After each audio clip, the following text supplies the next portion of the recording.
Muy buenas, somos parte del equipo de investigación del proyecto de los Almadenes, que formamos parte del Instituto Universitario de Investigación en Arqueología y Patrimonio Histórico de la Universidad de Alicante. Y vamos a presentaros la metodología que seguimos las arqueólogas y los arqueólogos a la hora de abordar una excavación arqueológica. ¿Alguna vez os habéis preguntado cómo podemos conocer nuestro pasado? El pasado es todo aquello que ya ha ocurrido y podemos conocerlo de muchas formas y múltiples fuentes.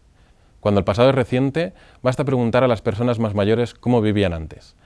Pero, ¿cómo podemos saber cómo vivían hace cientos o miles de años?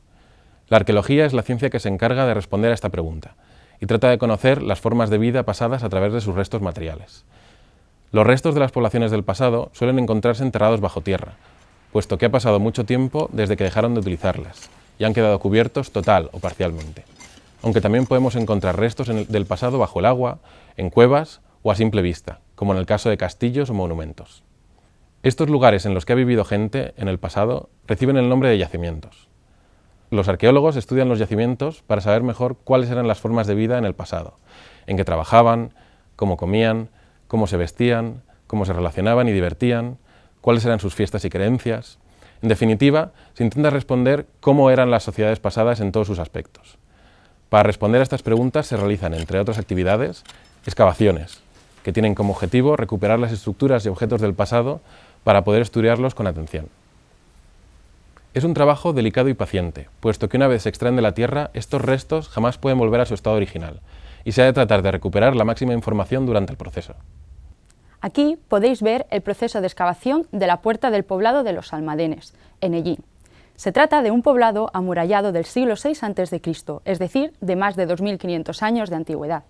Para no perder ningún detalle en el transcurso de una excavación, se limpian, dibujan, fotografían y referencian numerosas veces todos los restos que aparecen, sean del tipo que sean, asegurando que se conocen a la perfección todos los datos de su aparición. El proceso de excavación es una tarea delicada. Las arqueólogas y los arqueólogos deben llevar mucho cuidado y prestar mucha atención a la tierra. Así, son capaces de identificar las distintas capas de tierra que se han ido creando en el yacimiento y las huellas que en ellas dejaron las diferentes acciones y actividades realizadas que conocemos como unidades estratigráficas. Estas unidades nos permiten identificar los distintos momentos de vida del yacimiento, cuándo se creó, sus niveles de uso, las fases de abandono, cómo ocurrió su destrucción y, por último, qué otros fenómenos le han afectado hasta llegar a nosotros.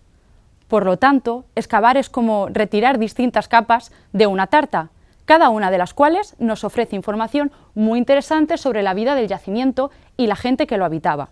De ahí viene la importancia del contexto. Las piezas y los hallazgos solo tienen sentido si los recuperamos y estudiamos en su capa correspondiente. Una vez terminada la excavación, se tapan las estructuras para protegerlas del viento, el sol y las lluvias. Los materiales como la cerámica, la piedra o los metales se recogen y, debidamente almacenadas, se transportan a un museo para su posterior estudio y análisis en detalle en el laboratorio. A partir de las fotografías que se toman en campo y gracias a las nuevas tecnologías, contamos con modelos 3D que permiten tener un yacimiento portátil en nuestros ordenadores, algo que es realmente útil a la hora de revisar detalles, elaborar mapas y compartir la información. El trabajo arqueológico no termina cuando nos vamos del yacimiento. Las piezas que mejor explican las sociedades se muestran en museos, para que podamos ir a visitarlas siempre que queramos y aprender de lo que nos cuentan. Por otra parte, los resultados de las excavaciones suelen aparecer en revistas especializadas, para compartirlos con otros científicos y poder mejorar así el conocimiento del pasado.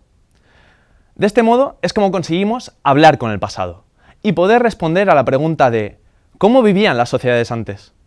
Por ello, es muy importante conocer, conservar y cuidar nuestro yacimiento y nuestro patrimonio, porque no solo cuentan su historia, sino que también cuentan una parte de nosotros. ¿Y tú? ¿Te has quedado con ganas de saber más sobre el pasado? Visita pronto un museo o un yacimiento.